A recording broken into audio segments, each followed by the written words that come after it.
I'm just going to read today a commentary by Eric Vogelin, my favorite author, about our reading concerning Elijah.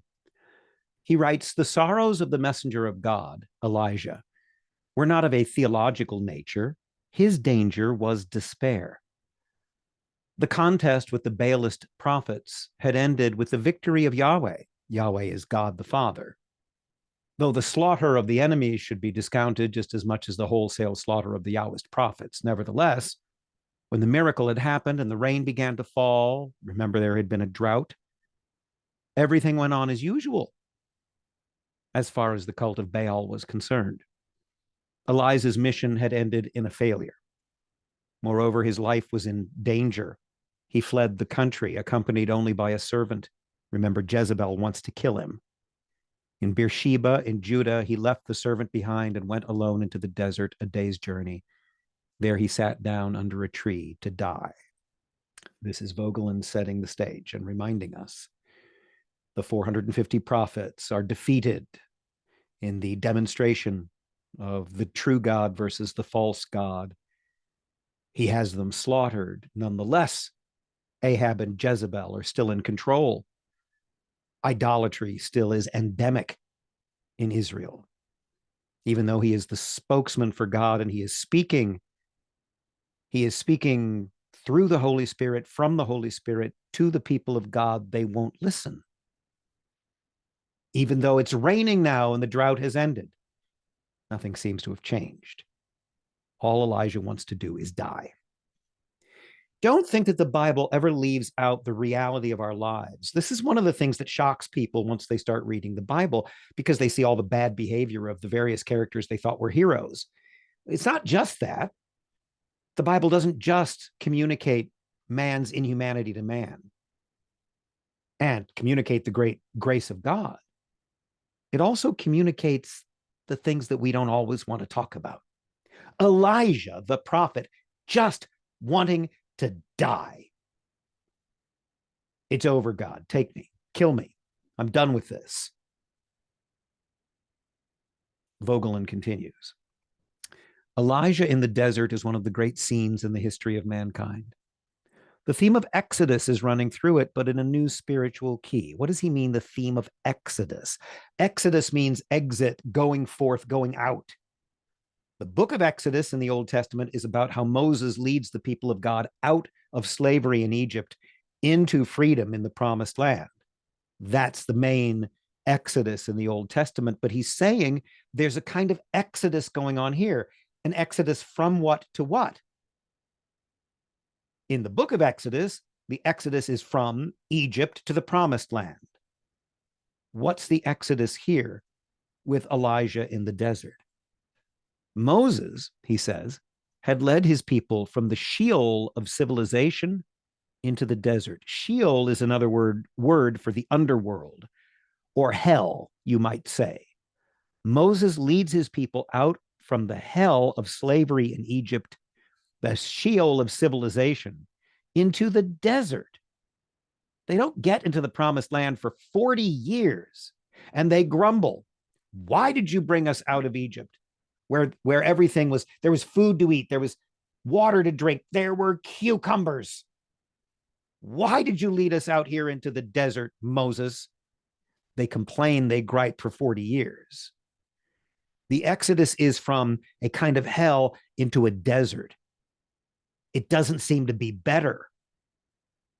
It's almost like the resurrection of Christ, and the next thing you know, the entire church is being persecuted, and as many people as possible are being killed and imprisoned. This is escape from slavery. This is freedom. In the case of Moses, it was exodus from slavery to the desert, and from the desert, where it found its God, into Canaan. The other point here is the people of God found out who God was in the desert. They didn't go immediately from Egypt to the promised land. They suffered and struggled in the arid regions, but that's where they found their God.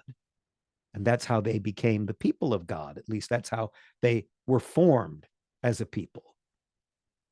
Now, Israel and Canaan had become Sheol. What does he mean by that? Well, it's Israel in the promised land becomes a new kind of Egypt. There's a kind of spiritual slavery amid the debauchery of the people of God in Elijah's time. There's a new Sheol, a new hell on earth. Where is it? Why? It's within the people of God. That's often happened in the church. The great church, carrying on the tradition of the people of God, is often the most corrupt organization on the face of the earth, with some of the most despicable, evil, and horrifically untrustworthy people you can imagine. Sometimes the church itself appears to be nothing more than hell on earth. Now, of course, we believe the church is more than that, but in its human manifestation, it can appear to be what Israel in Canaan, in the promised land, appeared to be by the time of Elijah. Israel and Canaan had become Sheol, and Elijah went into the desert alone without a people. It's his exodus. When the existence and freedom under God had failed, the time for the last emigration had come into death. Okay, nothing else is going to work. We can't live freely under God. What else is left for me, says Elijah, but death? That's my final destination. That's the final desert. That's the final emigration or exodus. At least that's what Elijah is expecting. Or rather, that is what Elijah must have felt. For in the desert, God again revealed himself, in Elijah's spiritual desert and in the literal desert where he's gone. An angel came to Elijah in his sleep and ordered him to proceed to Mount Horeb. Strengthened with miraculous food and the word of Yahweh, God the Father, he undertook the journey. And on Mount Horeb, Yahweh appeared to him. And behold, Yahweh was passing by, and a great and mighty wind was rending the mountain and shattering the rocks before Yahweh. But Yahweh was not in the wind. After the wind came an earthquake, but Yahweh was not in the earthquake. After the earthquake, a fire, but Yahweh was not in the fire. And after the fire, a sound of gentle stillness. Now, as soon as Elijah heard it, he wrapped his face in his mantle and went out and stood at the entrance of the cave. And behold, there came a voice to him and said, "What are you doing here, Elijah?" The still small voice. What indeed was he doing there? When the sensual machinery of divine appearance had duly run off, preparing the appearance, but not the appearance itself. In other words, when everything quieted down, there was a gentle stillness, a still small voice. And at that moment, the sensual symbolism of Exodus, desert, Canaan, and death fell apart and revealed its secret as the life of the Spirit right here and now in the world.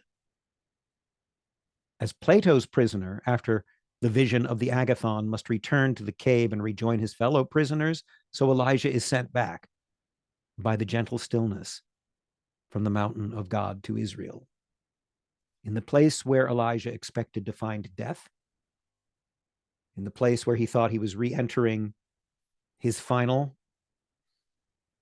pointless destination, he finds the Spirit of God, the still small voice, God with us, God present with us, even in the midst of the Sheol or hell of a disordered, corrupt civilization. It's not death that God gives Elijah. It's a kind of rebirth, a renewal of his mission. Because the presence of God is what's important, whether Elijah succeeds or not. It is the presence of God in our midst that is the promised land.